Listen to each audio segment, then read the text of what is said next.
Chris, I see you sitting there. Can you hear us? Yes, we can, sir. All right, are you guys ready up there?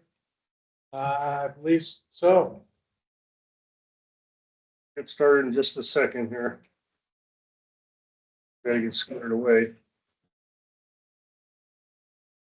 Missing Yolanda today. Yeah, yes, she had a doctor's appointment. She had to attend. Okay. Yeah. I wanted to talk to her about school district. I'll talk to her later.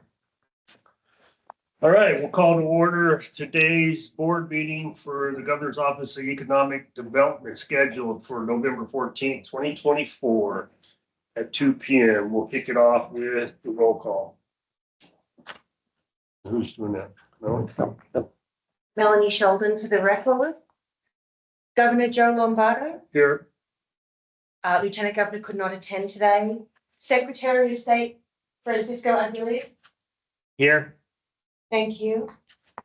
Dr. Weldon Havens. Here. Ms. Sasha Stevenson. Present. Thank you. Mr. Jay Barrett could not attend and Ms. Yolanda King could not attend. Mr. Raymond Spect. Here.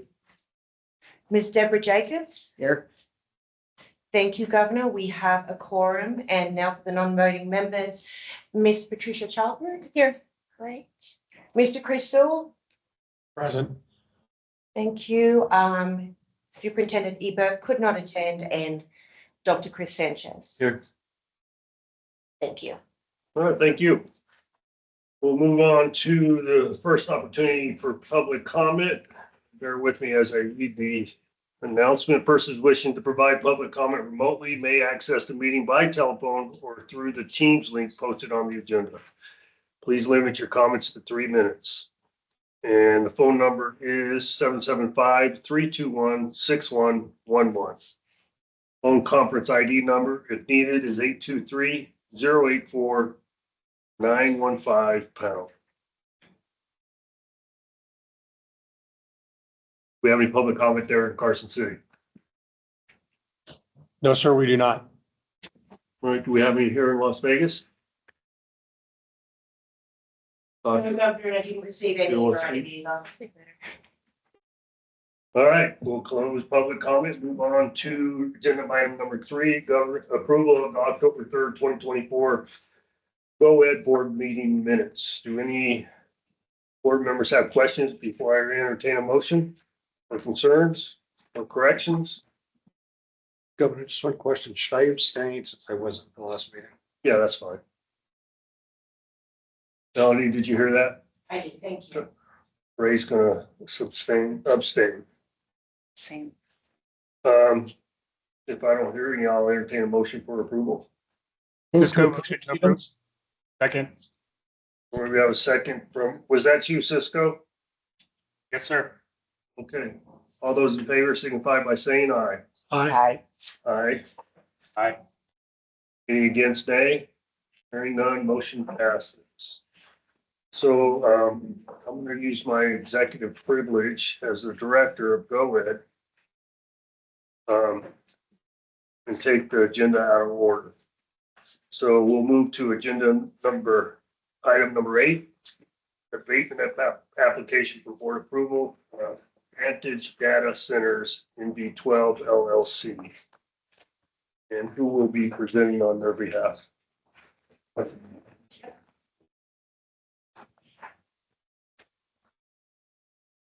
That way you guys don't get bored with the rest of the meeting.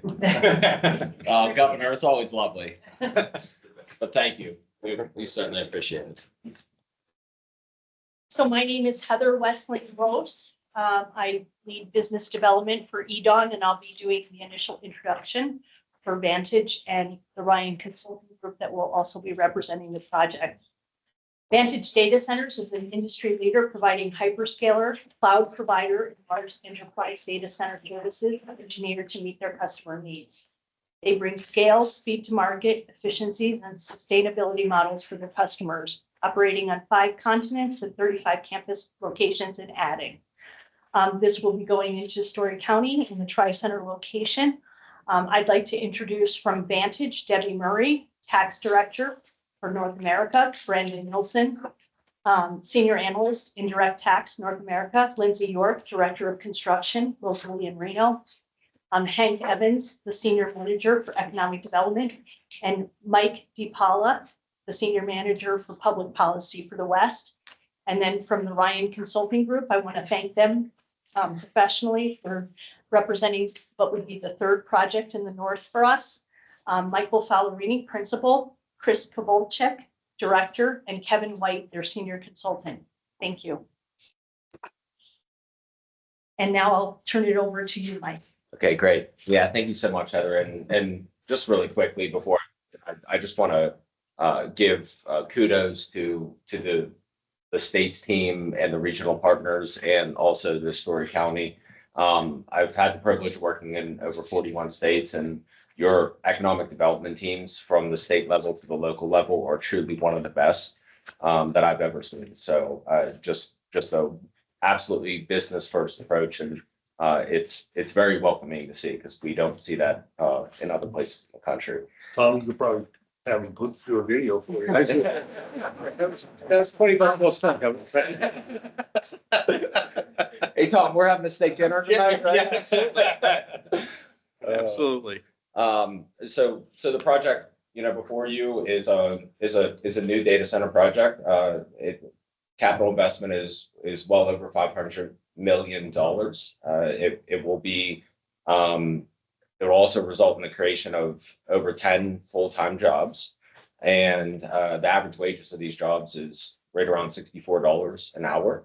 So well above the county average wage and well above, I believe, the state average wage as well.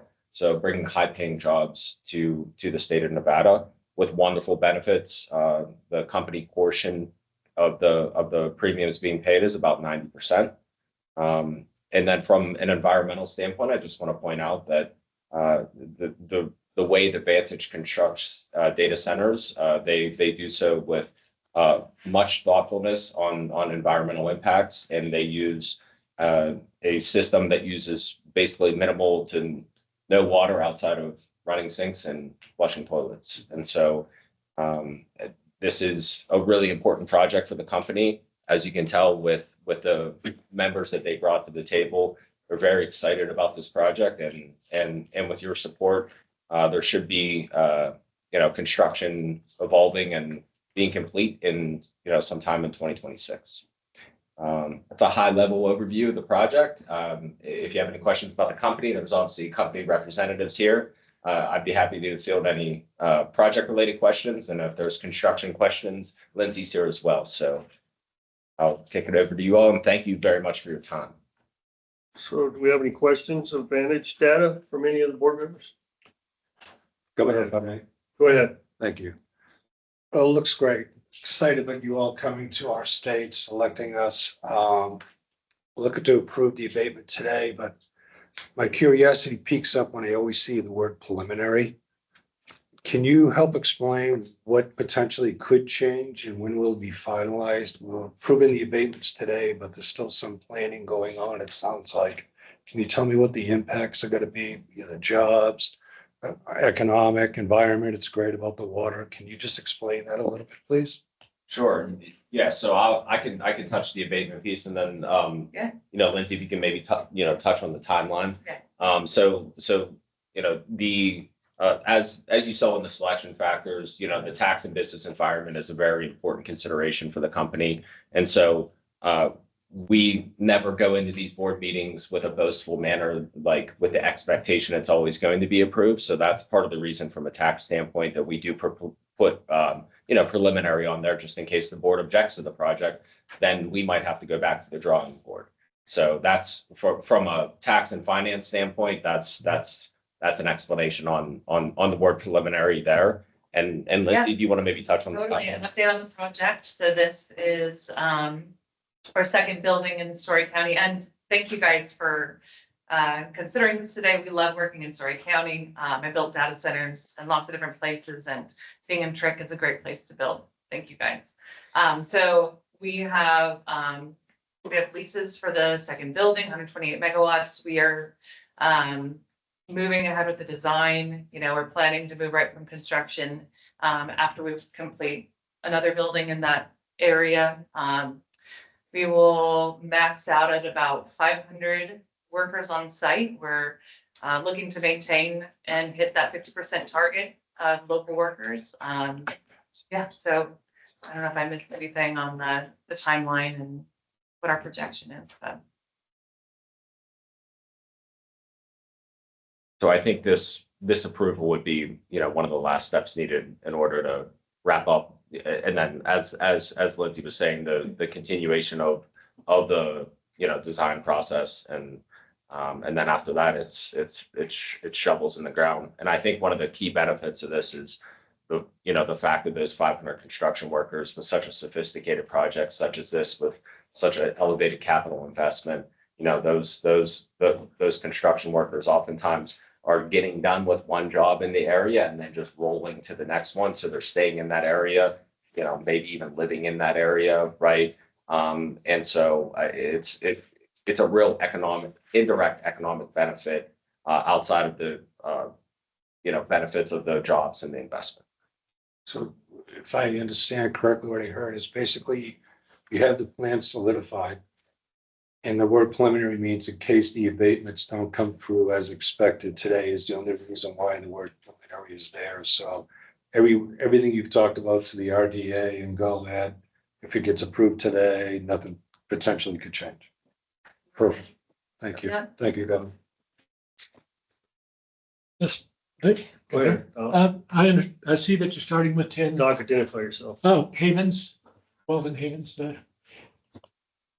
I see that you're starting with 10 employees and you mentioned going to 500 at the data center.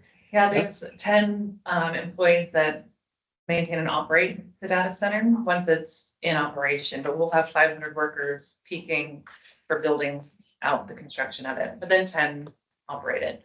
And it'll probably go up to about 15 after a certain amount of time too. And assuming that it does well, do you have plans for additional data centers? Yeah. Can you tell us about those? We would probably do another one or so in the area. In Story County? Yes. Yes. And then absolutely. expand to other counties? Yeah, I mean, it's just if there's power available, we're, like they said, the state is one of the best to work with. The county is wonderful too. It's just, if we can get power, then we would build it. Okay. That's the question. Yeah. Just the status of your power. The status of our power is really secure and great. So we've been working with NVE very well. We have our bridging power agreements in place. And then we have, we understand the contingent facilities that get us ramped up. And then like everybody in Trick, we're waiting for the green link to be complete to have our full power for the site, but we're in great communication with NVE. Everything's going really well. Okay. Yeah. You stole my question. Um, You stole my question. That was your only question? My only question.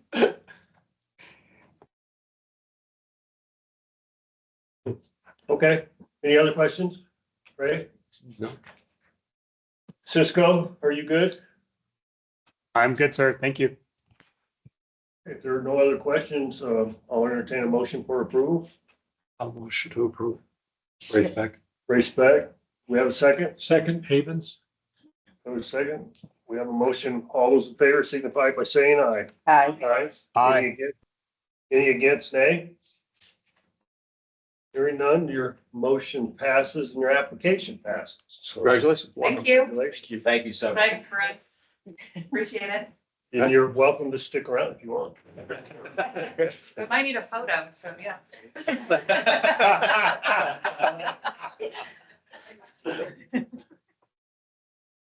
All right, I believe that was our only abatement, That's correct? correct. Mel? That's correct. All right, we'll close agenda item number 8, return to clerical order, and we'll move on to agenda item number 4.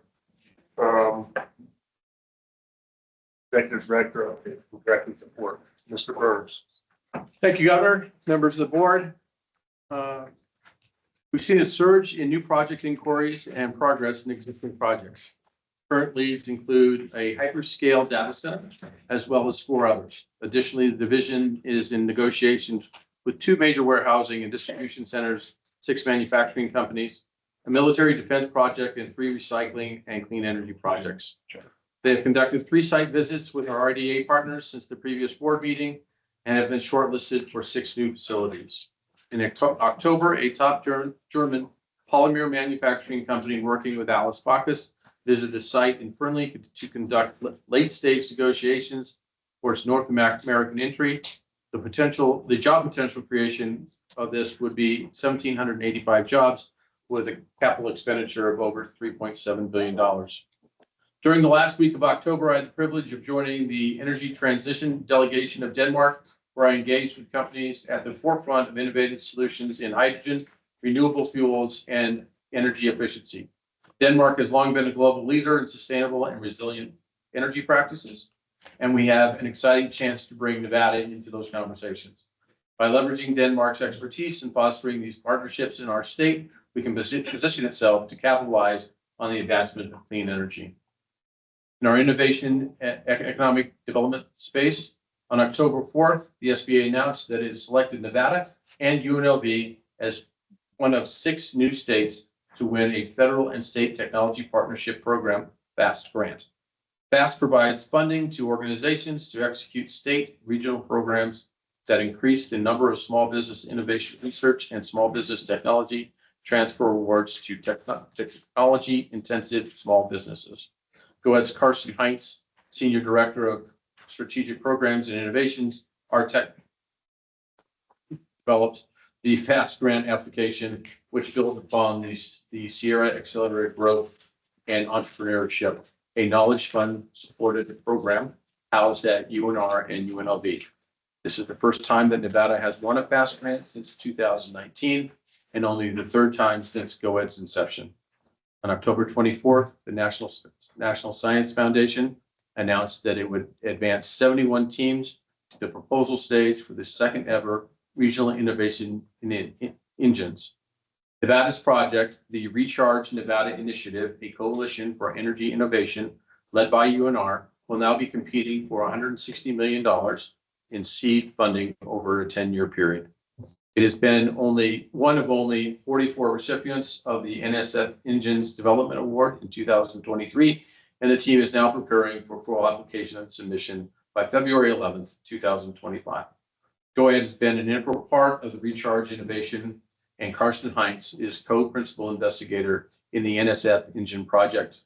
The inclusion of Nevada among the 71 teams is essential to progress towards building the innovation-based circular lithium economy in our state. Strengthening the sustainability and new energy tech center further, Nevada has already been a part of 10 first ever award engines with UNLV and DRI as main partners, and Southwest Sustainability Innovation Engine led by Arizona State University. Nevada's DRI is also a part of the Future Food Engines proposal led by UC Davis, which is among the 71 selected projects. The Individual Career Mapping ICM program, developed by GOED and led by Senior Workforce Librarian in Residence Tammy Westergaard, is now expanding career services across Nevada, focusing initially on the North Las Vegas Library District 3-branch system and the Carson City Library as GOED's feature residency libraries. This initiative is guided by the ICM External Advisory Board, which elevates program impact through reviewing virtual reality simulation feedback, research instruments, and providing guidance based on frameworks like experiential learning. The advisory board will meet quarterly starting December 31st, 2024 to assess the progress on the trainer preparedness, participation satisfaction, and overall program input. The workforce librarian in residence role supporting the VR-based career mapping collaborates with an extensive network of partners, including the UNLV School of Education, Domestic Violence Center, Resource Center, the College of Southern Nevada, Elko County School District, Western Nevada College, Truckee Meadows College, Community College, Great Basin College, and Middle Tennessee University, among others. Additionally, GOED is coordinating with Friends in Service, helping the Veterans and Hospital in Washoe County to foster career readiness through integrated VR tools and practical learning experiences across the library. Through these efforts, the ICM program aims to expand VR career services statewide by mid-2026 with a structured reporting to GOED and the Attorney General's office. In our Apex Accelerator group, the Nevada Apex Accelerator and the Governor's Office hosted a Doing Business with the Navy and Marine Corps events on October 18th at the Clark County Government Center. There were over 40 attendees, most of these being small business owners and their employees. The Nevada Apex Accelerator Director and team members attended the National Apex Accelerator Alliance Conference in Washington, D.C. on October 28th through the 31st. For the period from September 1st, 2023 through September 1st, 2024, about 210 businesses registered to receive Nevada Apex Accelerator services for the first time. In workforce development, Director of Workforce Development, Elaine Silverstone continues to strengthen relationships with partners in education and workforce ecosystem across our state. October was Manufacturing Month, a time to celebrate the manufacturing industry and inspire the next generation of workers. GOED's representation at the events across the Nevada system of higher education institutions and Nevada Department of Education workshops were notable. Similarly, our workforce development leadership presence was impactful at startup events in partnership with colleagues from startup and entrepreneur teams. In healthcare, GOED Healthcare Industry Specialist Van Sparrow hosted a full house event with representatives from the National Institute of Health. We were fortunate to have the executive leadership from the National Institute of Aging, National Institute of Health, General Medical Services, National Institute of Minority Health and Health Disparities, and the Office of Small Business Support for Innovative Technology. The presenters were also able to give us insights on leveraging resources from each of the other 27 different institutes of NIH. The half-day program included 16 one-on-one meetings for Nevada companies and researchers, with an additional 19 meetings being scheduled throughout the HLTH Health Conference, providing tailored guidance in addition to the community sessions on growing our state's bioscience infrastructure. There were many valuable ecosystem takeaways, such as how to incorporate best practices for more communities, workforce development, internship opportunities, tech transfer programs, utilizing conventions for economic development, participation in ecosystems calls, engagement with congressional representatives, grant writing, and continued collaboration with NIH offices. We were optimistic about the opportunity and will continue to work with NIH for mentorship and additional resources to grow our biosciences sector. Real briefly, Governor, I want to point out this is an area where Nevada has historically struggled on taking advantage of national resources and was really a landmark event for our state. I want to congratulate Vance on putting that together. GOED worked with the principals of the Northeast Medical Services, a federally qualified health center based in San Francisco, to expand services to Southern Nevada. The launch of the new clinical facility, Go East Medical Services, will focus on the monolingual Chinese population and create a medical home for this vulnerable population. With over 50 years of experience in this field, we welcome their expertise to our community and will support their growth moving forward. GOED continues to work with the principals of Intermountain Health and celebrates the recent site unveiling of Nevada's first standalone children's hospital at the UNLV Harry Reid Research and Technology Park. This effort will fortify our comprehensive subspecialty care for children in Nevada and greatly reduce the strain on families already burdened by emotionally and physically challenging health conditions. GOED partners with the Nevada Action Coalition to provide certified nursing assistant training programs for Nevadans interested in a career in nursing, which is funded by AARP and the Robert Wood Foundation. Thus far in 2024, we graduated 69 certified nurse assistants, yielding 32 directly into employment, with another 17 pending their final clinical exams. Other graduates are currently undergoing interviews with clinical providers or have opted to continue pursuing their education towards their registered nursing degree. In October, the Film Office hosted the Production Resource Fair to connect individuals and businesses who offer goods and services to the film and television industry. Over 100 crew members and vendors attended the network to connect with other professionals already established and working in this industry. The Film Office also attended the American Film Market during the first week of November at the Palms Hotel. AFM is a business event for the independent film industry that brings together filmmakers, sales agents, and distributors, where more than $1 billion in distribution and financing deals were closed. The NFO had a booth as part of the AFM's Location Expo, which connects film commissions, government agencies, and production services together with AFM's filmmaker community. As the first AFM event in Vegas, NFO capitalized on the captive audience that traveled into the region and had productive meetings here. I will say that our booth from that is actually in our office. It made it up yesterday. It doesn't fit in the elevator. It has to be brought from the stairs, so it's likely never to leave. So if you'd like to see it, your best chance is to go down the hall. Office of Entrepreneurship, GOED has proudly sponsored 3 major events showcasing Nevada's growing entrepreneurial ecosystem. Nevada Startup Week and Las Vegas Startup Week, where we engaged in almost 1,000 attendees through panels and workshops, and the 5th annual Launch Rural Nevada Pitch Competition hosted by Regional Development Authority and RDA in Oco, where our own Alex Bacchus and Shaquille Cruz served as judges. Next week, Nevada will enjoy statewide representation as part of the Global Entrepreneurship Week, and will showcase the state to the national tech entrepreneurs and investors at Pitch Mayhem. Nevada was named the next national destination for ecosystem builders, with the Office of Entrepreneurship to host the Startup Champions Network in May of 2025.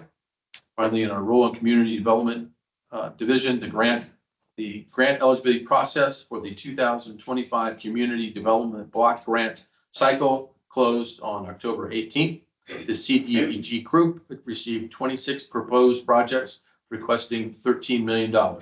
CDBG staff reviewed the proposed projects, and of the 26 proposals, 15 will be moving on to the application stage. The 15 moving forward total $7.5 million in requested funds. CBDG is estimating to be receiving $3 million in CBDG funds. Applications for the 2025 grant cycle will be due on February 2025. Finally, conducted site visits with Main Street organizations that will be applying for the national accreditation. Becoming nationally accredited by the Main Street America is an honor and shows the organizations are following the best practices and have created sustainable and impactful organizations. Thank you for your patience, Governor. That's my report. Thank you, Director. Do any board members have any questions of Mr. Burns? How much did you, sorry, Sasha Stevens, That's for the record. How many, what funds did you say were for CDBG for the 25 cycle? Tom Burns, for the record, we believe we'll be receiving about $3 million. So, Governor Lombardo, for the record, Tom, page 2 on the NSF. So the previous one that we received award for the 2023 application that we received. And that was for UNLV through the partnership with Arizona State. But there was only 2 aspects of the 5 key components, right? That was for the Tech Hub recipient at UNR. So we had two awards in the last calendar or fiscal year. We had the Tech Hub award that was for UNR and 17 of the counties. Right. And you're correct, that was 2 of the 5 that were awarded. And so is this a separate application for a separate award? It is. Oh, okay. Yes, sir. Because I didn't understand why you wouldn't try to reapply for the remaining 3 We're portions. in conversation, Tom Burns for the record, in conversations with our congressional delegation, they believe there's future funding opportunities coming up, and we will reapply at those times. All right, then on page 4. Help me understand this nursing home, the Nevada Action Coalition. What is that? I don't even know what that is. That's fair. Do you? Go ahead. It's an application, as you can see, there's money that is provided through AARP and the Robert Wood Foundation. That is a group that targets socioeconomic challenged areas of our town. So we can go in and provide the conversation about the future as you enter the nursing practice, as you start at the intro level, we introduce that to young men and women that are seniors in high school or possibly just out, with the idea that they can enter the certified nursing programs and then possibly take steps up as they go down. Is that in conjunction with higher education? We work. I mean, are they Yeah. attached to community college? We work in conjunction with community college. So for the record, Patty Charlton, interim chancellor, Nevada System of Higher Education. So yeah, these. So it could be permanent chancellor? I put it on the spot. And it went so well. Yes, you do that very well. Yeah, so again, for the record, so yeah, these partnerships are together and this would be starting in the high school and then moving through the trajectory of academic programs. Is there, do you know, I don't know if either one of you know, is there a requirement for them to commit to Nevada if they receive that scholarship? I don't know for sure. I don't believe there is, but Oh, for many of them, their ability to be mobile is limited. So I would think this is an opportunity for them to have a learning experience at this level. And again, I think for many of those people, their ability to be mobile is limited. So most of them, I think, would stay here. any other question? All right, information only item, we'll move on to agenda item number 5, the Apex Accelerator overview.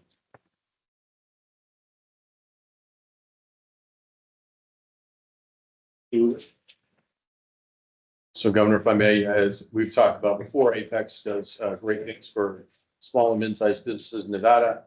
It is led by Joan Ruben, who's going to make a presentation, just kind of an overview. This is one of the parts of GOED that you may not hear about on a regular basis. An opportunity for you to learn more about some of the other inner workings of what we do. So Joan, please, thank you. Good afternoon. Again, my name is Joan Ruben. I'm the director of the Nevada Apex Accelerator. We are a division within GOED, and our focus is actually helping businesses go after government contracts. And so I just wanted to point out that, of course, local government, state government, federal government, and their contractors, especially prime contractors, will buy anything from paper clips all the way through, for example, just depending on the government agency, complex research, space and development services. So as you can imagine, the government at all levels buys pretty much anything and everything if there is an existent NAICS code, a North American Industry Classification System code. Next slide, please. And so just as terms of background, the division has actually been part of the state since the 1980s. It was actually with a predecessor organization to GOED, then actually moved over into GOED, basically when we had the unfortunate Great Recession. So we are a taxpayer-funded resource to any Nevada for-profit business that sells goods and services. Again, as you can imagine, government agencies buy a plethora and wide variety of goods and services. And so what we always tell our prospective clients, the business community, these are your taxpayer dollars at work when they actually come to the division and actually get to meet with the professionals on the team. Before I talk about the picture, I did want to share that we are actually funded in part by the U.S. Department of Defense. And in terms of our customers, for example, I interact practically almost on a daily, weekly basis with our end customer, which is the Pentagon, with the Army Contracting Command at Aberdeen Proving Ground. They actually handle all the business facets on behalf of the Pentagon. And then we actually have the Defense Contract Management Agency, or DCMA, who's pretty much an administration auditor arm of the Army Contracting Command. And so some people might ask, well, why is the Department of Defense actually helping to fund the Apex Accelerator? well, I'm going to get into a slide later, but we are part of a nationwide community of apexes. And it's the federal government's intent to make sure that the respective states in the US actually have a very strong and capable industrial base. We need to ensure that the businesses in every state are thriving. We realized during the Great Recession, unfortunately, that without, for example, businesses in the supply chain, the federal government, especially the Pentagon, viewed that as a potential national security issue.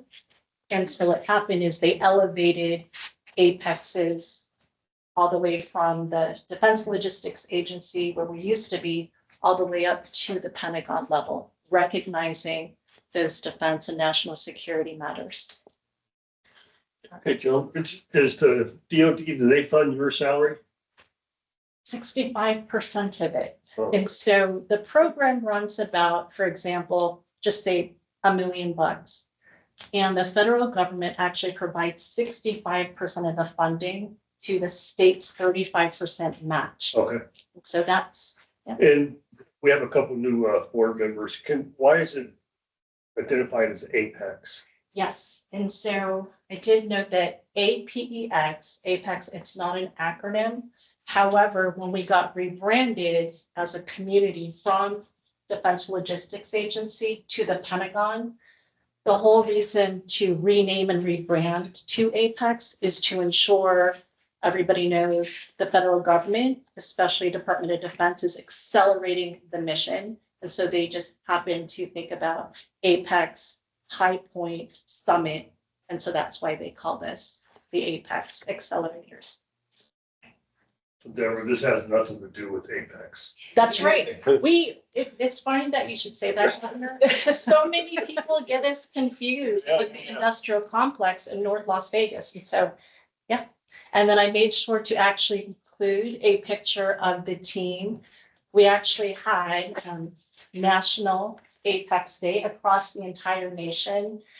It was actually held last month on October 9th. And it was wonderful because all the apexes across the nation, we actually, celebrate all of our client businesses' successes, whether again, they're office suppliers or they're providing very complex R&D services to NASA and beyond. Next slide, please. So again, I showed that we are part of a nationwide community of Apex accelerators. So for us in Nevada, we are a statewide Apex accelerator where, for example, in very states with a large population, such as California, Texas, Florida, you actually see multiple Apexes trying to service their population's businesses. And so for us with our population, we're really excited that we're statewide. But interestingly, we actually are applying for cooperative agreement funding every year, which is a competitive process. And so the fact that Apex has actually been around since the 1980s really bodes well for, Nevada's Apex. We have not obviously been unseated as the incumbent because there can be a number of nonprofit and for-profit organizations trying to potentially serve as an apex for a region or a state. Next slide, please. So our team, and again, I had shown a picture earlier, so we can actually counsel businesses on a one-on-one basis. We actually help to teach webinars, in-person events. You heard earlier that we actually had featured the US Navy and the Marine Corps. We had representatives come out from Washington, D.C., wanting to talk to Nevada businesses about contracting opportunities with the Navy as well as the Marine Corps. And it was just fantastic. Previous to that, in August, we actually had how to do business with NASA. We actually have representatives from NASA's Ames Research Center in Silicon Valley that actually live here. and wanted to come out and talk to Nevada businesses about their requirements and how they can help out. We also help our clients look for bidding and contracting opportunities.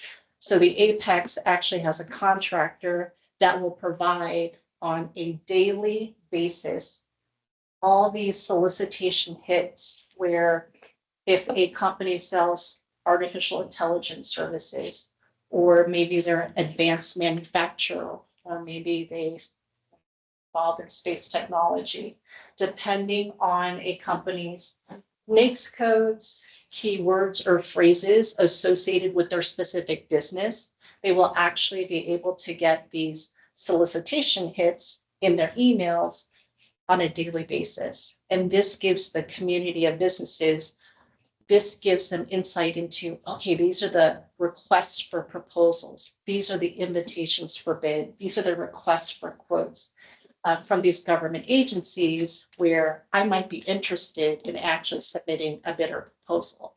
And of course, as we know, hopefully when those bids or proposals are evaluated, we're always hoping that Nevada companies are winning those contracts. With regard to the potential opportunities that we talk about with our clients, we heard earlier, Executive Director Birds talk about the Small Business Innovation Research Program, the Small Business Technology Transfer Program. Those are two federal government contracting programs that our team is very well versed in. And so when there are innovative opportunities or requirements, whether it's NASA, Department of Defense and all the service branches, Department of Energy, U.S. Department of Agriculture, and the list of federal government agencies go on, our team actually helps to bring awareness to those programs to businesses. So for example, when I worked at NASA's Ames Research Center in Silicon Valley, we actually had a number of businesses under the SBIR program give us a number of proposals on how to, for example, make wings of aircraft more aerodynamic. So that's just like an example of something that's under the SBIR program. Or what You types brought of. that clock so you could use that analogy. You know what? It's show and tell, but it actually, can we just digress just for a second? Apparently So- you died.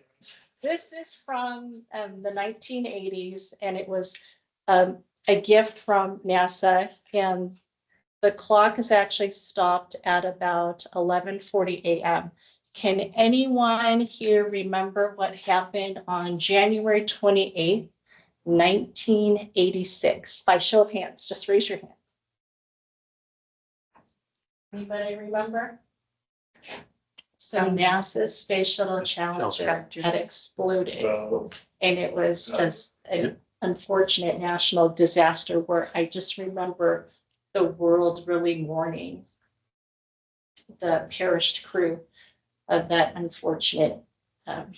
Well, thanks for bringing us down. So, try to bring us back up. Okay, so, but we're always trying to hear the businesses with these types of contracting opportunities. And then quickly, with regard to federally funded instruments, the federal government also wants us to share that because some businesses are very scared, apprehensive, reluctant to do business with the government at any level, especially the federal level, sometimes the federal government says, let them know that there's other types of vehicles out there that don't have onerous terms and conditions. For example, when the Department of Defense maybe wants to work with some Silicon Valley companies who are reluctant because of pages of terms and conditions, they can actually come in, talk to a company, and maybe set up an other transaction that would not be subject to a lot of federal acquisition regulations. And so they would work, for example, with companies, especially innovative companies, to tap into their intellectual know-how. And so the government always wants us to share that. Next slide, please. So of course, we know that when our client businesses are able to secure those contracts, that they're able to not only help a government's mission, but also their own mission, whatever it might be.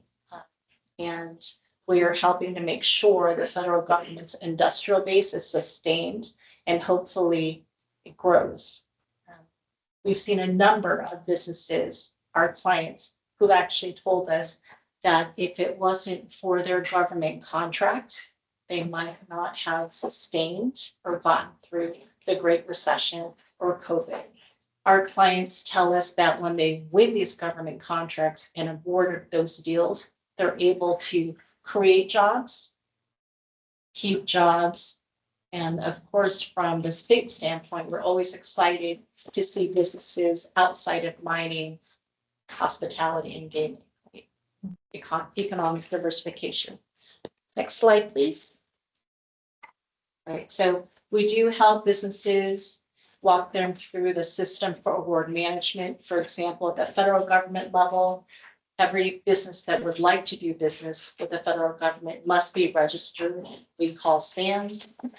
We also help the businesses identify who they would like to sell their goods and services to. And then we're always looking to help the businesses become ready to do business with the government and strategize for success. So just to give you an example, we can have a client business, whatever they sell, just their office supplies. If they're so inclined to only sell to the Clark County School District, why not, for example, potentially sell to higher education? We have a number of clients that, they might be just only wanting to sell to a government prime contractor. Why not think about just selling to, for example, Boeing or Lockheed? Why not sell directly to NASA or the Department of Defense, Department of Energy, or even state of Nevada? All right, next slide, please. And so we are helping our clients, even through one-on-one counseling, to actually decipher what it is the government's trying to communicate in their solicitations. Again, those RFPs and IFPs. And we just hear from, especially the small business owners, that when they get through a solicitation full of terms and conditions, they really don't know what the government's trying to communicate. And so that's where the team and I come in to actually help walk them through the solicitation review and understand, what the exact requirement is, and then what are the legal obligations in the event you actually do win a contract, including all those onerous terms and conditions. And we're always helping businesses to forge and grow, forge their relationships and grow their professional networks. Again, having NASA representatives and then having US Navy, Marine Corps representatives actually come to and talk to the Nevada businesses about opportunities with them. So we're also bringing access to the agencies, whether it's those federal agencies, state of Nevada, a number of local governments, the cities and the counties. And I have to say that when we help, it's not just the businesses thinking and looking at Nevada, it's actually even looking at potentially outside the state as they try to grow their revenues. Next slide, please. The federal government wants us to share their concerns about foreign ownership, control, or influence, or foci. The big thing in this area is, and I'm just going to give everyone an example, was when we did host that event where businesses got to meet with the Navy and Marine Corps representatives. The one representative, the head of the Department of Defense's Office of Small Business Programs, communicated publicly that the U.S. is no longer the leader when it comes to submarine development and manufacturing. And she explained why. She said, China is able to actually build a submarine in 18 months, where for the US, it takes so many years.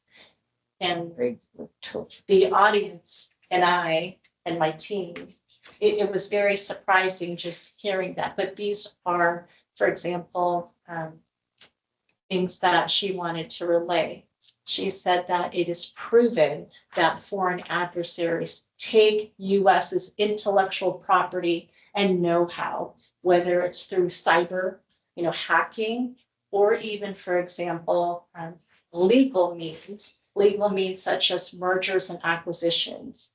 And it's quite interesting what we're seeing in this space, that they want us to make companies aware, make sure that your businesses are cyber secure.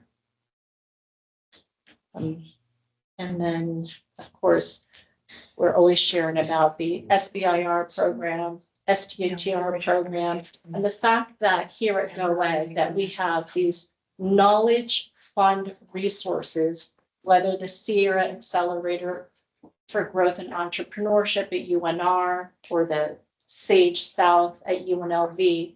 I mean, it's been exciting to be working, for example, with Karsten, trying to grow the number of Nevada businesses that can actually tap into those contracts or grants. And some people might ask, well, why are there contracts and some grants? Certain federal agencies only deal with contracts. For example, NASA will only award contracts in those programs, as well as the Department of Defense and some other federal government agencies might only deal with grants. Okay, next slide, please. All right, so we're always trying to help the businesses know that they are an integral, part of the industrial base for Nevada. I know that a lot of businesses were trying to help in whatever way they could, especially, for example, during the height of the pandemic. Because, for example, businesses were like, maybe we could potentially repurpose, we might be only selling, certain fabrics or cloths or clothing, but maybe we can repurpose our manufacturing to maybe create masks. And so these are the types of, things that we see at the Apex. The federal government also wants us to encourage that businesses go after opportunities in 21 emerging and critical areas. And these 21 areas could range, for example, from advanced manufacturing, microelectronics, to semiconductors. And those last two, when I think of semiconductors or even microelectronics, of course, what is going to help power those through batteries is lithium. So it's really neat being at GOED, getting to think about how GOED actually touches certain areas in the economy and that support technologies. Next slide, please. All right, and then based on federal government direction and trying to make sure that there's diversity, equity, and inclusion, they always want us to stress the Small Business Administration certification opportunities, whether it's the 8A Business Development Certification, your historically underutilized business zone or hub zone certification, your service disabled veteran-owned small business certification, as well as your women-owned small business certification. So they want us to stress trying to bring these businesses into government contracting, because especially at the federal level, they have goals. Federal government agencies have goals with regard to these areas, and they are graded by the Small Business Administration on how they do every federal fiscal year. And so we, as the Apex Accelerator and the team, we're always trying to let the businesses know about the certifications and the contracting advantages if a business actually has an SBA certification in any of these 4 areas. And so they could actually be based on one of these certifications. They might be able to actually compete on a government procurement.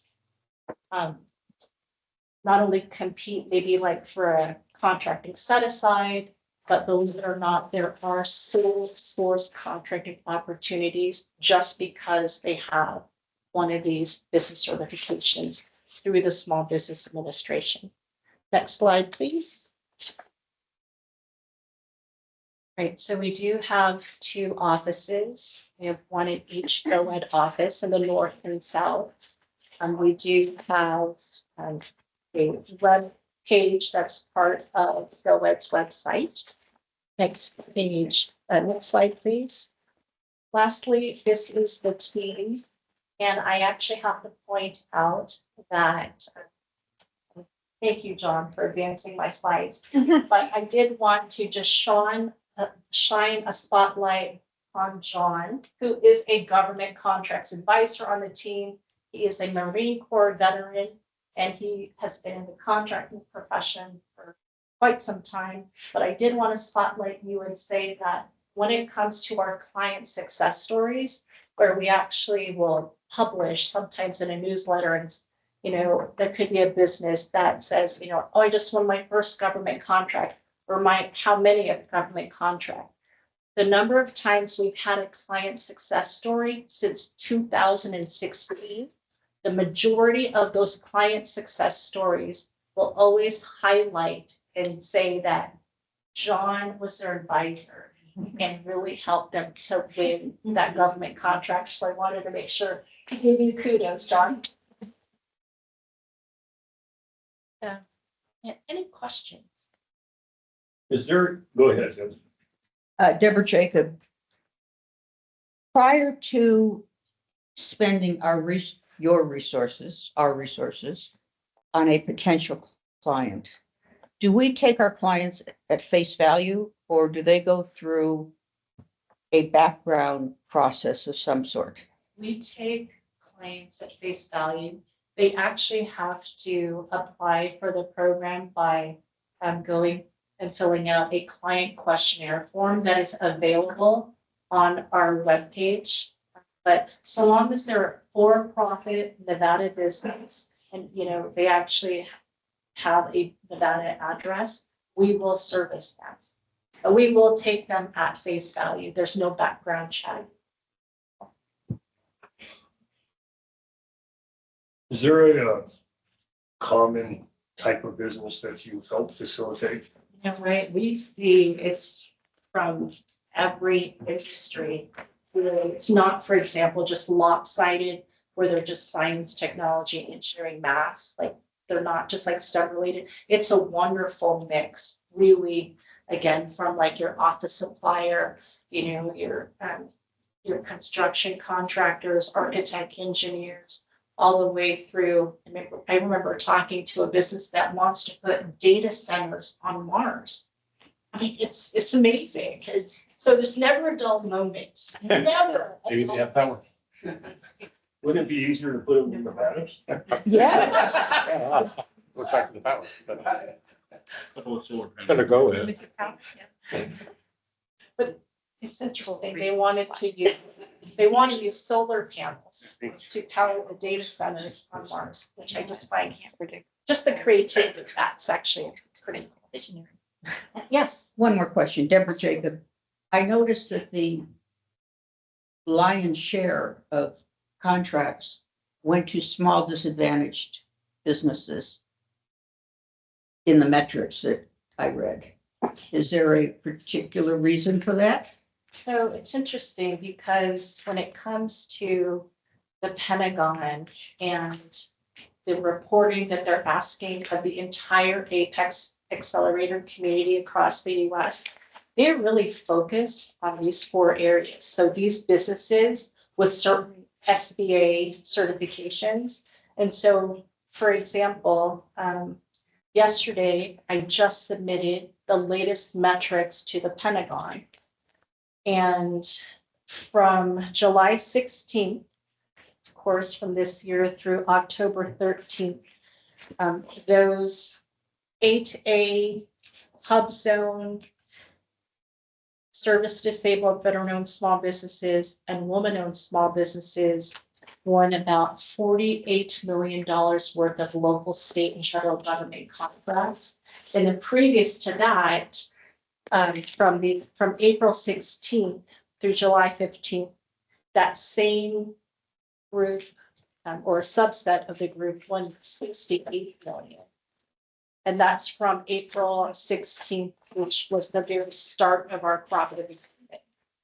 And so they are winning. I mean, the fact that we just don't know what the numbers will be, because there's so many factors that go into whether a business is going to bid or not on a contracting opportunity. I hear from a lot of businesses that they're just trying to keep the lights on. That sometimes it's so hard to even think about a 1 year, 3 year, 5 year plan when they're just trying to get through from month to month. It's Governor Tom Burns, for the record, Mr. I think part of it is too, is what their mission behind their target market is as it relates to that. And they are inherently by their mission asked to service small and medium-sized businesses to attach them to the federal contract. So kind of inherently their data is going to be skewed in that space.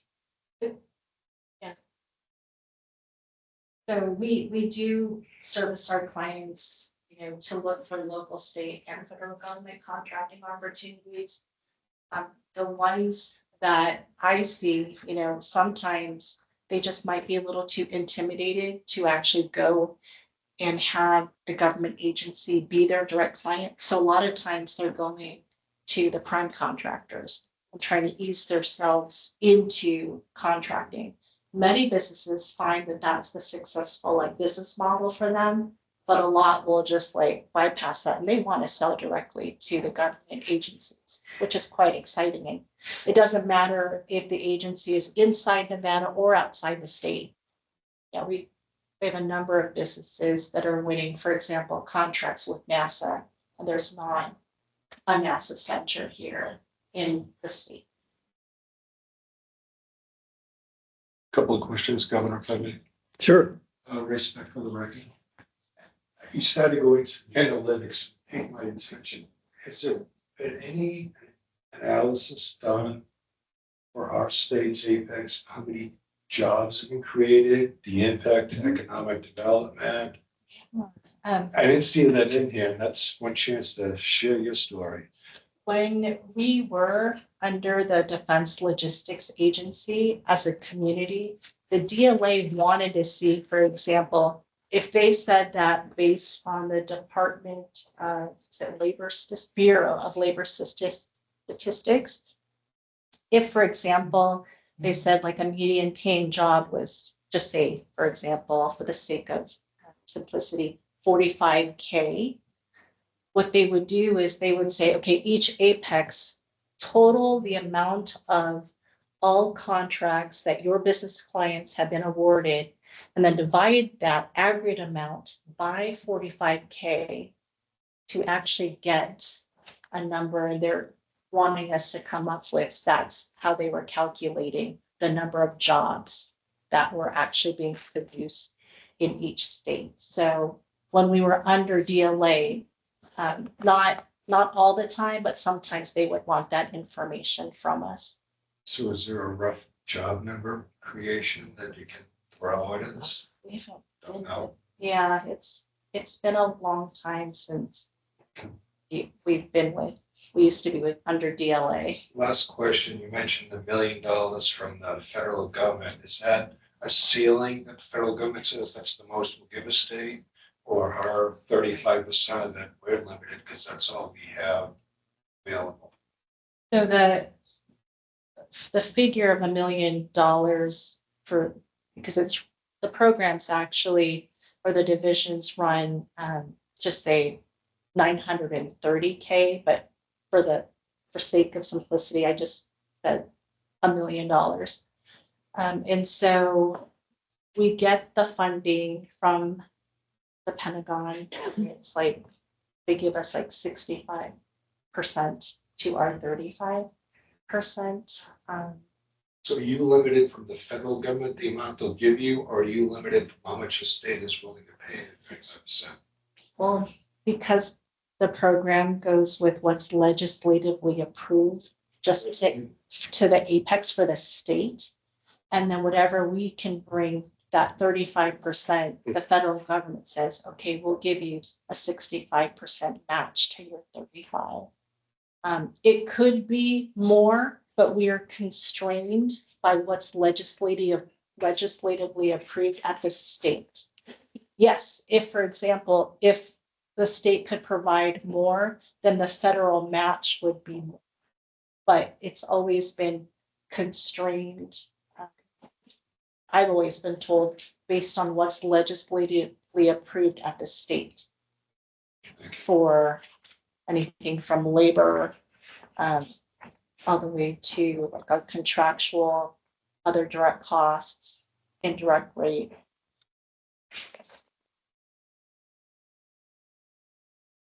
Yeah, I would love to field more questions. No, you're good. Thank you. All right, thank you. So if there's no further questions, we'll move on to agenda item number 6, the metrics report. Steve Scheetz. All right, Governor, Secretary of State, GOED board, thank you so much for having me here. Wanted to start by saying the holidays are ahead of us here shortly, and I just wanted to wish everybody happy holidays. This is our last meeting of the year. Next time we meet will be in 2025. I'm going to go over the quarterly performance report. I'll be brief. I'm only going to go over a couple of these slides. However, the other ones that are in there, if you've read them and if you have specific questions, I'd be more than happy to address those. I'm going to start with this summary page here. Let me go ahead and share my screen for you.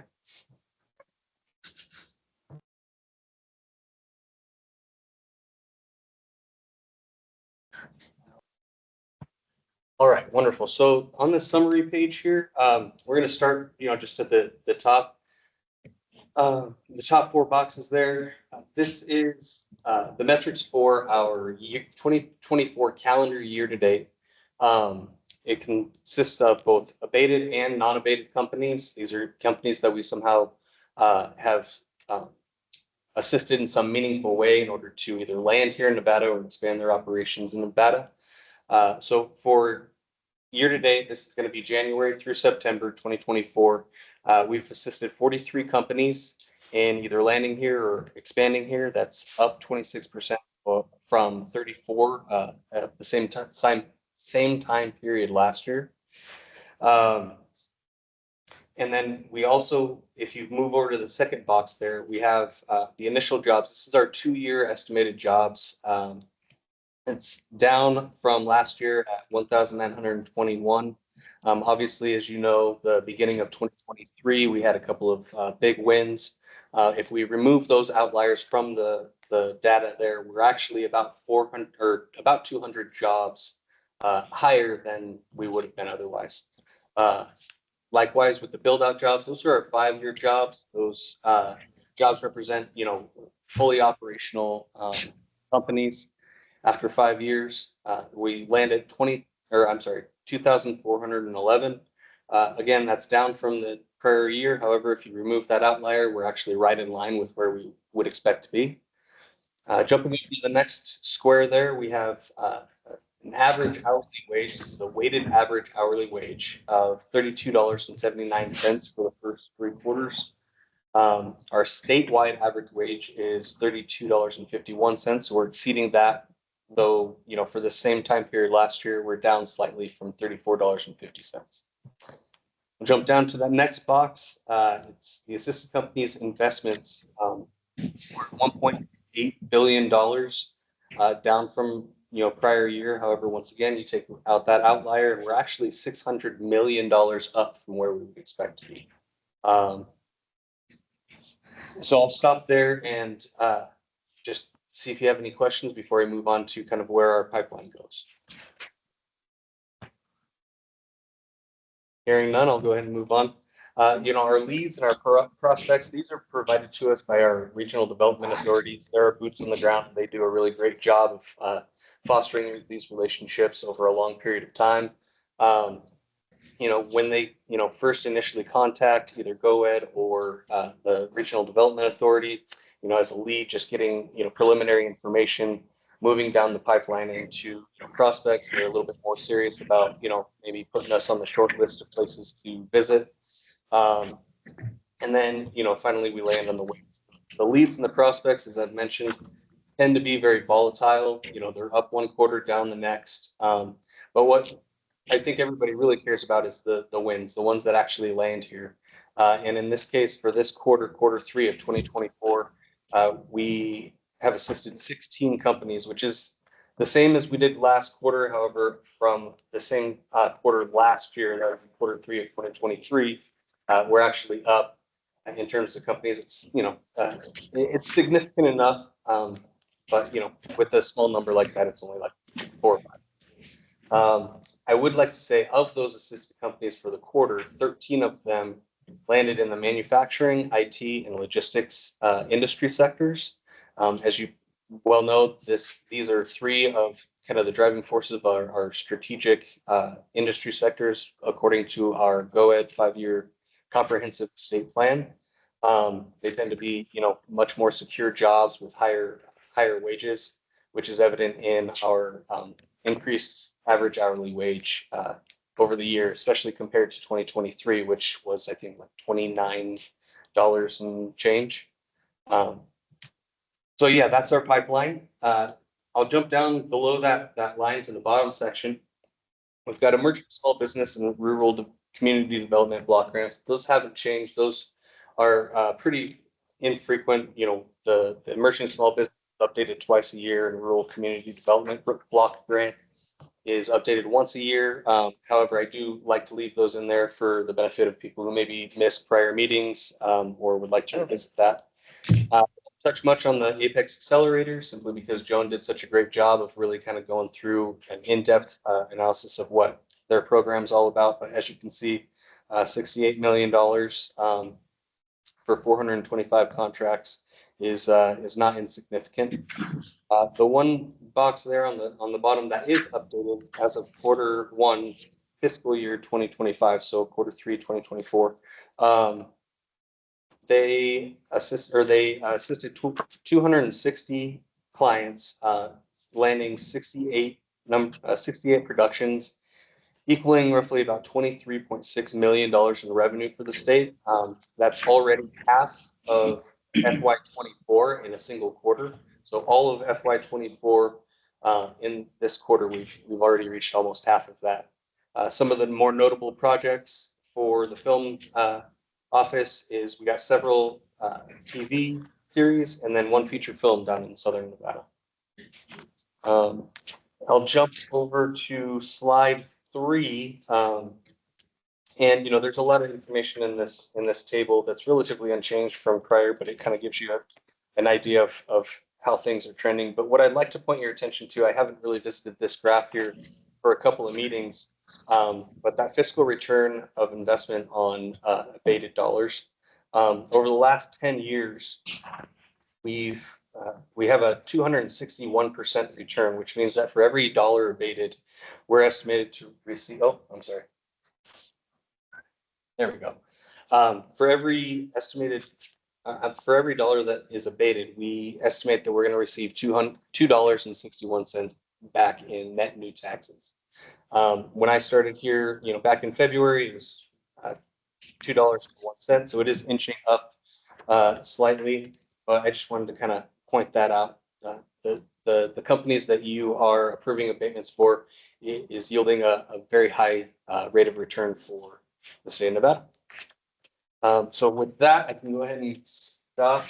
The rest of that's for your information. However, if you have questions, I'd be more than happy to address them. Do you have any questions with Mr. Scheetz? Hey, Governor Lombardo, for the record, go back to the first page. And I don't know if you're able to answer this, but it says under Nevada Film Office, number of productions 68. What is considered a production? commercial? You know, I'm not the expert in this, however, you know, I'm gonna venture to say it, but I think Kim might be on the call. She can probably give a little bit more information on this. However, I would say, There's your expert. oh, there she is. All right, perfect. Kim, can I pass it to you, please? She was in the booth. Yes, sorry, I am not there. Kim Spurgeon, Director of the Nevada Film Office, for the record. A production is considered any of these production types: a feature film, short film, television series, commercial, music video, still photography, corporate event, or other. I think that is most of the categories we cover. Corporate event. Why would the Yes. corporate event go through a film office? We're a convention town here in Las Vegas, and a lot of conventions use video crew to either capture video during the convention or work the convention itself. Did you say weddings were involved in that? No, we do not include weddings or like family photography. Well, she said other photography. Others pretty Right, wedding, big market. That's a good opportunity. All the time. So when you, I'm sorry, Kim, but what is considered you said photography, correct? Yes. What are the parameters of that? So still photography would include primarily print campaigns. So think if you see an ad in a magazine for a shoe, that had an entire shoot behind it where you have a photographer and a lighter and things like that. It is those kinds of professional shoots that we capture, not the casual ones or the personal ones like weddings or family portraits. Huh. I wonder if elections could be an industry. I was gonna say you should count. Right? We do get election registration or election shoots of promotional videos as registrations. Yes, those are included. Oh, all right. Thank you. Spike. In 2 years, there will be it'll be 12,000. Okay. No questions? Any further questions, Irene? If not, we'll move on to the unemployment rate update, agenda item number 7. Mr. Scheetz, are you going to do that? I am. So once again, Steve Scheetz for the record. Go ahead and change this over. All right, so we have September numbers as of now. I believe the October unemployment information should be publicly released tomorrow. But as of September, we have 1.5. Our employment stands at 1.582 million jobs. That's a year-over-year gain of 3.2% from the prior year. And the most recent figures represent a 141.9 thousand job increase from the pre-pandemic high. So just in comparison, our growth rate of 3.2 is actually over double the growth rate of the nation at 1.5% as of September. But we do sit at 5.6%, which is a slight increase of 0.1% from a month prior. And that's largely driven by the labor force participation rate. However, this agenda item isn't necessarily for that, but I wanted to give this as kind of a backdrop for what we're seeing in the state. What you see on your screen there is our state unemployment rates. Now we use a 12-month moving average to kind of smooth out some of the seasonality associated with this, as this is not necessary, or this isn't usually, or actually never reported on a seasonally adjusted basis. So that's how we kind of address that. As you know, the statute states that if any county in Nevada exceeds 7% or 7% or above, then they have a reduced requirement on the wage component of abatements in order to qualify for standard abatements. As you can see, according to this graph, August to September, a couple have slight increases, but nothing to be causing of concern. But they all do reside less than 7%. So as of right now, any company looking to apply for abatements must meet the 100% of the wage requirement. And did you have any questions for that? Chris, do you recall, Chris Sanchez, for record, do you recall that we've ever had to trigger that? We did, Sizing during COVID? we're coming out of the global financial crisis early on. We had a 14.1% unemployment rate back in late 2012, 13. And then when the economy recovered, we started to see the similar charts. And then coming out of COVID, then back down. But would we effectively change the abatements as a result of a short-term crisis like COVID, even though it lasted for quite a while? We did, you're taxing my memory here. No, I don't believe we had any. We had the original authorities that were granted initially when GOED was set up. I don't know that there are any substantive policy changes after that with respect to how the abatements would be. So can a 1 month trigger it then? It's a rolling 12. So that's what he was alluding to. Correct. A rolling 12. Okay. So it had to be 12 months of 7% or more before that would trigger it. Yeah, Tom Mercer's like, it would be systemic then, right? Right. Right. Okay, thank you. Any other questions of Mr. Scheetz on the unemployment rate? Hearing none, we'll close agenda item number 7. We have already addressed agenda item number 8, and we will move to item number 9 for possible action, workforce innovation for a new Nevada fund programs for board approval. Request approval to enter into agreement with Truckee Meadows Community College. Thank you, Governor. Thank you. Elaine Silverstone, Director of Workforce Development here at GOED for the record. Good afternoon, Governor Lombardo, Secretary of State Aguilar, and esteemed members of the GOED Board. It's been an exciting biennial period for the WINN program, as we've awarded 16 programs, a total of $8.9 million of the $10 million. These projects across all 4 NC community colleges are designed to fill almost 1,500 jobs across target industry sectors and geography of our state. Congratulations, and thank you to so many who have worked hard towards these accomplishments.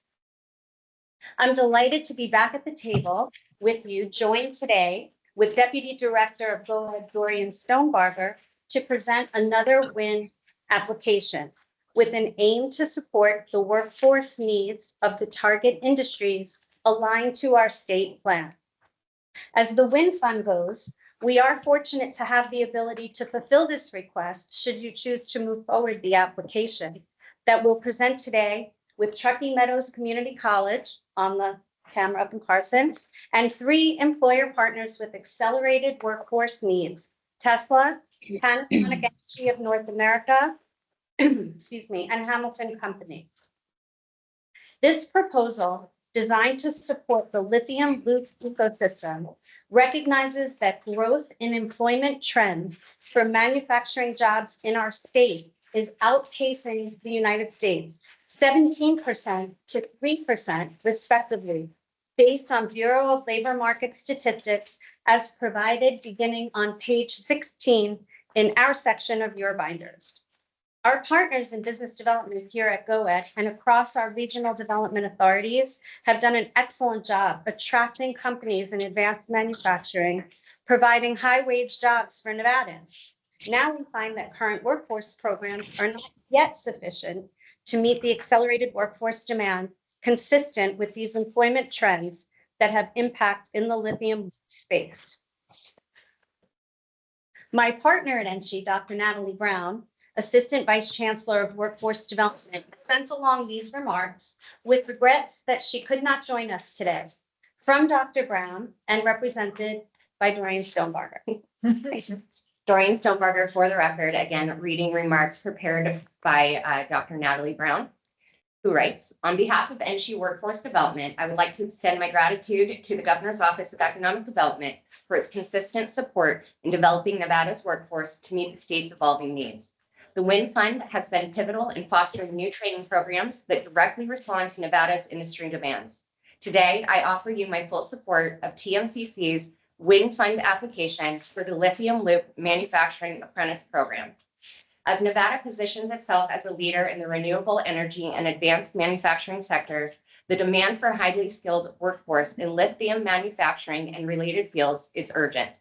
This program will not only prepare students with the technical and hands-on expertise needed to excel in the lithium production, but also address a critical need within our local economy by supporting the state's growth in the energy storage sector. Through this program, students engage in curriculum specifically aligned with industry requirements and will contribute directly to Nevada's lithium manufacturing ecosystem upon completion. Moreover, the program will create accessible career pathways for Nevadans, offering high-wage, high-demand job opportunities that align with GOED's strategic priorities. My appreciation to Dorian and to Natalie for those remarks. Our speakers today from TMCC and Tesla will elaborate on this request for $1,029,884 as part of a larger project cost totaling almost $3.45 million.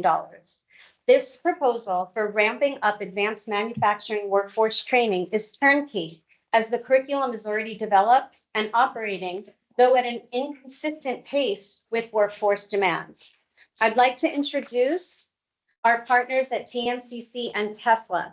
You'll hear first from Dr. Kimberly Harrell, Dean of the Technical Sciences Division at TMCC. And I believe President Hilgerson may have arrived back from the East Coast safely by now to participate as well. See. And next from Ricky Beza, Staff Program Manager, Recruiting and Workforce Development at Tesla. Team, take it away. Thank you, Elaine. For the record, Dr. Kim Harrell, Dean of Technical Sciences, Truckee Meadows Community College. Greetings, Governor Lombardo and members of the board. Before I provide a brief overview of our proposal, Vice President Gutierrez is here on behalf of President Hilderson to say a few words. Thank you very much. Again, my name is Estela Gutierrez, Vice President of Student Services. And no, I'm not Karen, and she did not make it back on time, although we do share the same birthday. We were born in the same hospital and so forth, but we don't look alike. She unfortunately wasn't able to be here. She was planning to be here, but she got a special invitation by the White House to attend a special luncheon and a summit in Washington, D.C. So nevertheless, she wants to express her deep gratitude to GOED for all of your continued support to Truckee Meadows Community College. Thank you, Vice President Gutierrez. For the record, Dr. Kim Harrell, Dean of Technical Sciences.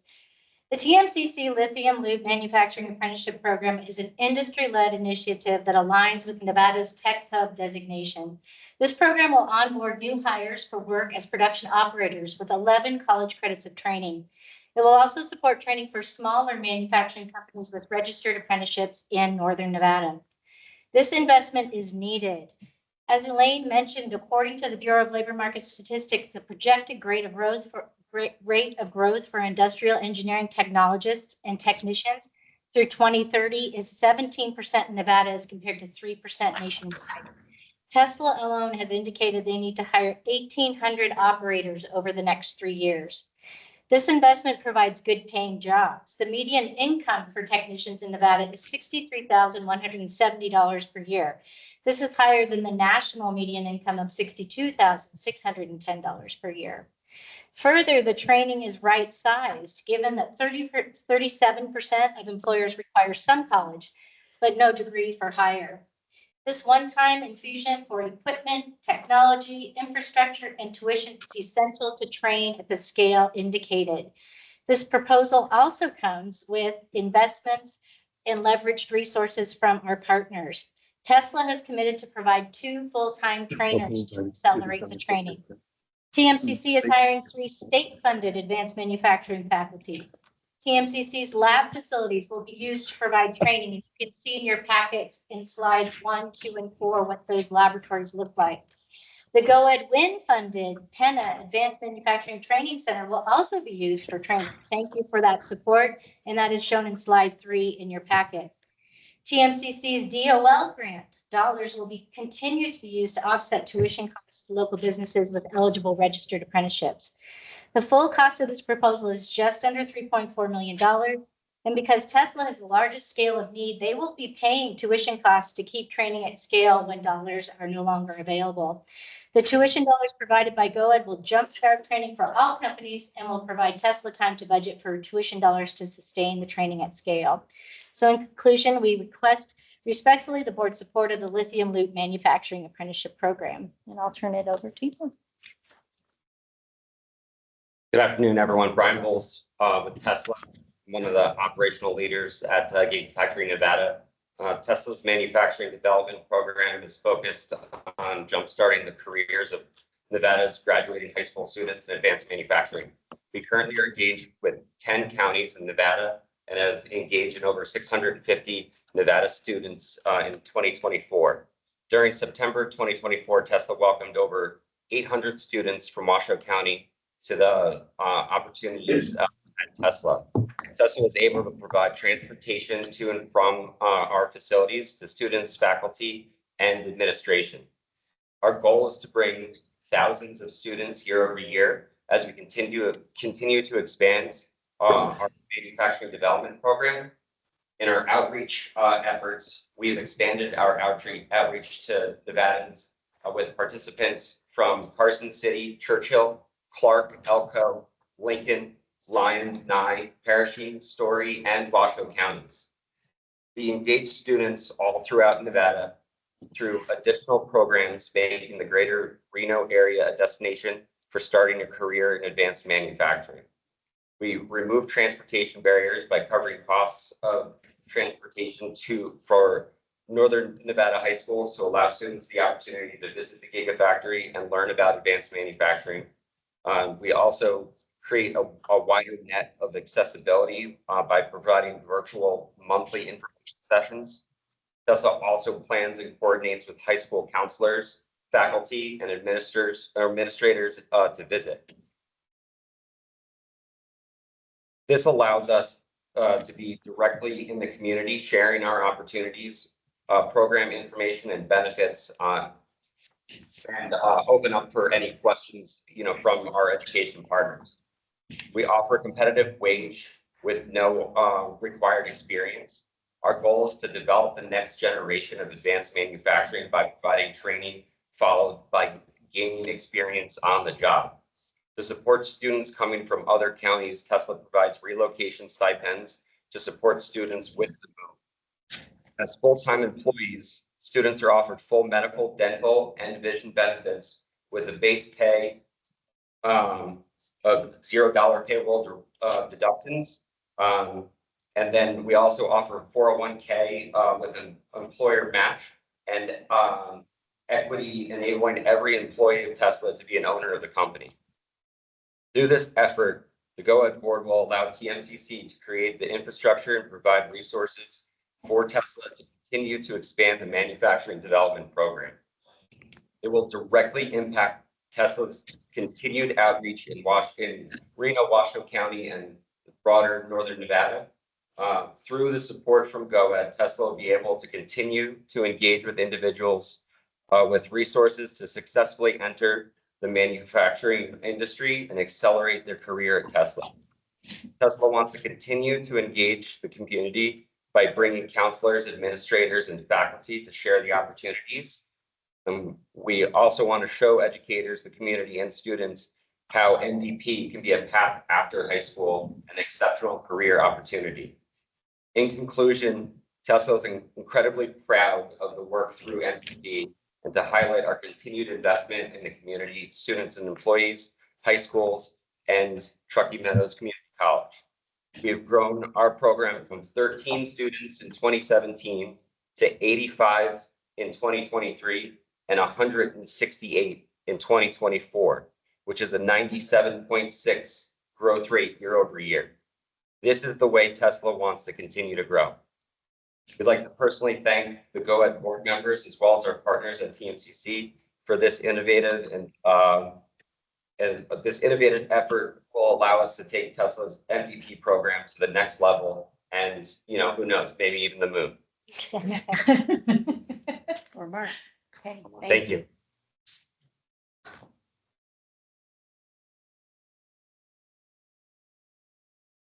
Is that it? Thank you. Thank you, Elaine. Is there any questions of this application? Ms. Silverstone? Any board members? Go ahead, Ms. Stevenson. Sasha Stevenson for the record. So first of all, I think this is an important sector for the state, so thanks for bringing this forward. So the request here, is that just for the establishment of the program? And do you have funds sufficient to cover the ongoing cost of the program? Or is this just for a 1 year period to help me through? Because it's 330 jobs, but if Tesla needs 1,800 in the next 3 years, then I assume it's an ongoing. Sure. Elaine Silverstone for the record, and I will allow our team on the phone to elaborate, but to say that the curriculum does already exist. Much of the infrastructure is in place. This investment in tuition, promotion, and equipment will allow them to scale for year one. That will bring them to 300 additional trained participants by the end of June. I'm going to allow them to confirm that number for you. But there is a year 2 and a year 3 plan to continue to meet that workforce need that has been articulated. And sorry, Sasha Stevenson for the record, will you be coming back to this entity to ask for additional funding, additional WINN funding? I appreciate that question, and I'm going to let TMCC and Tesla confirm their position, what I may not know for years beyond this term. Thank you. Toss to you. Sure. Kim Haroldine, Technical Sciences for the record. Yes, we already have the curriculum. We are currently training 4 cohorts of 24 every semester. So in fact, we have graduation tomorrow again of our most recent cohort. And this is without the infusion of additional tuition dollars and without the additional equipment that's required. It's the equipment that's going to allow us to get to that next level. The skills bosses are an integral piece of equipment to the training program. Hard to come by. There's a 3 to 4 month lead time. Oftentimes I've been in contact with the manufacturer to see if they can expedite or if they have anything in inventory should this proposal go through, so that we don't waste time waiting. But we will leverage every classroom that we have to rotate teams through that are already scheduled for training to allow for the increase in capacity of training. So yes, we can continue to crank out trained employees for Tesla, and also Panasonic Energy of North America is adopting similar curriculum, 11 credits of training that we will be doing with them for 1 month's training time, just like we do with Tesla. And they're projecting to start their first cohort of that in March. So we have the facilities, we don't have enough equipment, and the companies just don't have enough tuition dollars at the ready to scale the training at the accelerated level that we need. I don't think that's your question. No. Go ahead and ask it. So is the plan then for this program to keep, sorry, Sasha Stevenson for the record. So just confirming, the plan is to keep this program going, and will you be coming back to this entity for additional WINN funding for future years? I will leave that to Tesla to decide. They have to do the budgeting for the tuition. Yes. So from a tuition perspective, you know, we have committed nearly $400,000 for 2025, and then an additional $1.1 million for the years 26 and 27. If we do come back, you know, to this board, it would be for additional facility growth required, you know, as opposed to from a tuition perspective. And so if additional facilities are needed, it may be something that we do look at. Thank you. Anything else? Any other questions? This is for the record, Governor Lombardo. I have a couple administrative questions and a couple application questions. One is, Elaine, I don't know if you're best situated to answer this, but these jobs or this application is directed at Panasonic, Hamilton, and Tesla, correct? And if you go to, and they identify their job needs as operators, and CNC operator, programmers / engineers. if you go to page 11 of my application, the budget is identified as the Lithium Loop Manufacturing Apprenticeship Program for the total amount posted, $1,029,000, et cetera. But then on the next page, 12, it's the TMCC ACE Accelerator Early College Auto Diesel Program. So I'm confused. Governor Elaine Silverstone, for the record, thank you for calling that out. I might assume this was a template used from a previous application. Oh, so this should be in. The amount is correct, but the label and project name would be from an application we presented just previously. Okay. And So that's a continuance of the page 11. it is correct, the numbers that you would see for total budget. The error is only at project name, and I would strike page 12 from the application if need be, Okay. and or correct it as you request. All right, and then, so administrative question, I don't know if you're situated to answer this, Tom or Elaine, but whoever feels comfortable. So back to, I don't know if it was Dr. Haven's request in a previous meeting or Ray's request, but the total dollar per hour of the design of the WINN program. So it's addressing $17 per hour. And you're starting to see obviously the minimum wage requests in the ballpark of 15 there. So we're making a significant investment in training, and our threshold is $17 an hour. Would it be appropriate to carry a bill to raise that? So it raises the ability for these folks to qualify for jobs that are going to sustain quality of life? Governor, if I may, Tom Burns for the record. As we go through the training programs, we have to have entry-level jobs. Obviously, I'm stating the obvious, I realize, but we have to have entry-level jobs in order for people to progress and get trained. And this provides the beginning training for those entry-level jobs that ultimately as an industry and as a profession, pay well over what our average is throughout the state. So, while I recognize that this $17 an hour is far below what we're trying to incentivize as a state as a whole, this allows people to enter into an occupation where they far exceed that. So I'm comfortable with where we're at. Answer. Any other comments from board members on that? Governor, it's Ray Specker, if I may. Yeah, I brought this up before. It is a concern, and the way I look at it is you definitely need to train people for these $17 jobs. My concern is we have a limited pot. I believe it was 10 million. Yeah. So as we allocate and use that 10 million over the couple of years, what if we use it all up on these $17 jobs and all of a sudden there's a $25, $50 an hour job we could have done down the road? So I'm not saying that we shouldn't approve this today. Maybe what I'm asking for is there some sort of analysis that we should do? To your point, we're going into a session. It's just the time to look at it. Right. Elaine?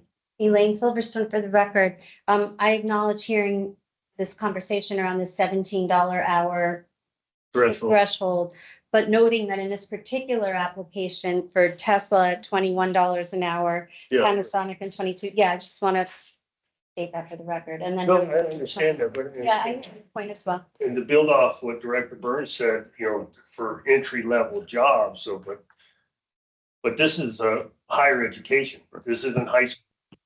And I think the threshold should be raised to address what we're trying to achieve, especially in the manufacturing space. So go ahead. Yeah, for the record, Patty Charlton, Chancellor, Nevada System of Higher Education. So many times, some of these positions, as I think Director Burns mentioned, maybe the entry level into perhaps in advanced manufacturing, that operator level, and then those individuals then will scale up also over time. So in many cases, we're helping to front load on the front end of those positions. So understanding that the goal is to increase wages over time. We did get 10 million through this biennium. We're hoping that will continue into the 25 session and into 2026 and 27, even perhaps expanding that pot of money for WINN funding for future. Go ahead.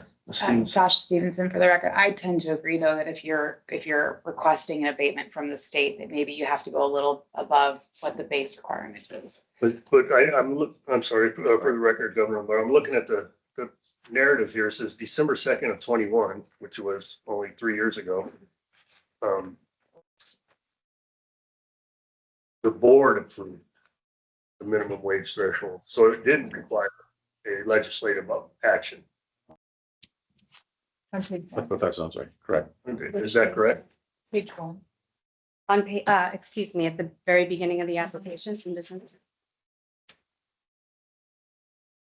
This would be the Elaine Silverstone for the record. I would tie this to the statute, and I did print out copies of the statute that I could call back to specifically, but it would take me a moment to scan for that particular. Yes. Is this? Yes. Are we getting too far off the agenda item? Okay. Well, you're starting to make me a little. Okay. Make you nervous? I'm only really here for. You're not sweating yet. Being violated. Other than that, I'm supposed to stay out of the way, so I try to stay out of the way. We appreciate that. Thank you. Straight out of the way. Yes. At my side, go ahead. Stay out of the way. Is it codified in there? It is, I'd love to be able to call it out specifically, and Well, let's not make that a point of this application. So okay. if there's no further questions, I'll entertain a motion for approval. Sasha Stevenson. Second, Cisco. Cisco made a second. So we have a motion for approval on the table. All those in favor signify by saying aye. Aye. Any against, nay? Hearing none, the motion passes. And Governor, the GOED will report back to the board at the next meeting. So I'll bring it back up when we get to agenda item 11. So, okay, we will close agenda item number 9, move to number 10. Thank you. Thank you. Any board member comments? Ms. Jacobs? An observation for future workforce development. I support it 1,000%, which there is no such thing. It's 100%. And I think it's one of the most important things that GOED could possibly do. Our funds are very limited. And I recognize that this was a use it or lose it situation today. And I spoke to Elaine yesterday about this. But this is an observation from my personal experience.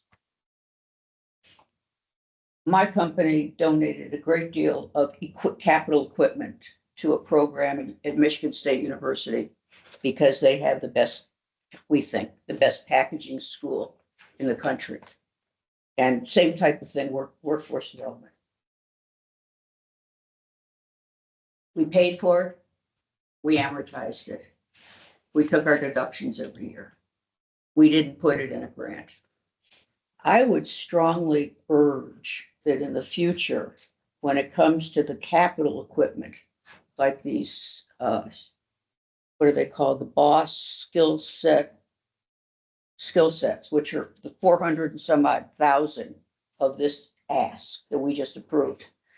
I would suggest that we make a strong urge to the companies that are benefiting from these programs, that they do the same thing that we did. And that is to pay for the capital equipment. They can amortize it. They can get their tax advantages from it. So that's my observation. So are you recommending that we put it in statute that it's a matching grant? I didn't think that far. Right, well, we'll give you time to think about it. Possibly, No, I appreciate your comments. And I think it's just something that we should consider. because we have limited funds and we want to use those funds and spread them out where they're best used. Chris answers for the record. The other thing I'll mention, just kind of as a point of reference too, but the original intent behind the program was to close the gaps at Inchy when a company was looking at coming into Nevada and we didn't have the capacity to train the workforce. And so kind of building on what Member Jacobs has said, you know, if the company comes in and provides the equipment, that's one thing, but it takes time for Inchy to develop curriculum and go through their internal process to get to a point where they can offer the training. And this was meant to circumnavigate that gap so that we could say, okay, Inchi, you have to catch up with us. Here's some funding to bring on the faculty, get the program going, get people trained so we can go on the company schedule, not Inchi's schedule. And then the idea is that the capital expenditures for equipment would be brought in by the company and the WINN program can backfill the cost for the program. That was originally kind of how it was envisioned to operate. So it sounds like the vision is sound. So what she's asking, have we been proactive in asking the companies? Right. So for the record, Patty Charlton, the other thing I wanted to add is that, and Mr. Sanchez is right, this was really designed to help us scale up. In many cases, we've come forward with the request for initial seed money for faculty, for the equipment as well, where we have many times benefited from private or the industry's support is in scholarships and the funding of the tuition, which is something that is also added on to the cost because of the manner in which we're funded. So there is, in many cases, and we'd be happy to work with Director Burns on bringing back how companies are providing philanthropic support in support of the programs and expansion. Good. Okay, any other comments? Governor Bray, seems like every time we have a GOED board meeting, we start talking about the WINN program in one aspect or another. I think it's a great program. I think it's a great program for people to get opportunity in their careers. It's a great starting point for a platform. But sometimes every program needs to be refreshed. And maybe this is the time for us to go. And I don't know when this was created. I don't know the last time this was ever looked at to say, is this ready for 2025? Never mind if it was created in 1998. Probably 13 years. So I guess my suggestion, Governor, if I may, is maybe this is the time we fully support or I fully support the WINN program, and maybe this is the time to say what's best for our state going forward. All right, I appreciate you saying that. Dr. Havens, I'll drift to that. anything? No, Cisco? The Havens, I think it's worth considering to study it, but so far things seem to be working very well. But it wouldn't hurt to put minds together, see it, and it be improved. Yeah, so there you go. Sasha Stevenson, I just a comment, if we're gonna get a list of the philanthropic activity of companies supporting these programs, I'd love to know which of those companies received abatements. Abatements. Yeah, that's that. Tom Burns for the record, we should be able to identify that. Yes, fair, very fair question. Yeah. All right, Cisco, you have any questions, comments? Governor, he is no longer with us. He had to leave to catch a flight just a minute ago. Well, we don't, I still think we're okay for a quorum, right? No? Yes, we only needed a call. Stephen, was Cisco there for the last vote? Otherwise I'd stay here. He was, he just left. Yeah. Okay, then, every Every agenda item we needed a quorum for. I'm sure he'll agree with the adjournment. So we'll close agenda item number 10, move to 11, my comments. So I'll just provide some direction on this to Director Burns. Let's build off what board member Speck requested that we refresh the program, the parameters, the ideas, the support, everything associated with the WINN program. And you can do that outside of a public meeting because that falls under your direction, and then bring the new form or fashion of the program back to the board as an agenda item for discussion and approval. Correct. Yes, Okay, sir. we'll do that. That's all I had. And we'll go to agenda item number 11, second opportunity for public comment. Please limit your comments to 3 minutes. Is there any public comment there in Carson City? No, there's not, Governor. Any here in Las Vegas? Anything online or phone? No, nothing online. Okay. All right, we will close the second opportunity for public comment and move for adjournment. So moved. Can I have a second? Second. We have a second. That was Governor Lombardo did the first. I made it. All those in favor signify by saying aye. Aye. Aye. Any against? Hearing none, motion passes. Thank you, everybody. Thank you.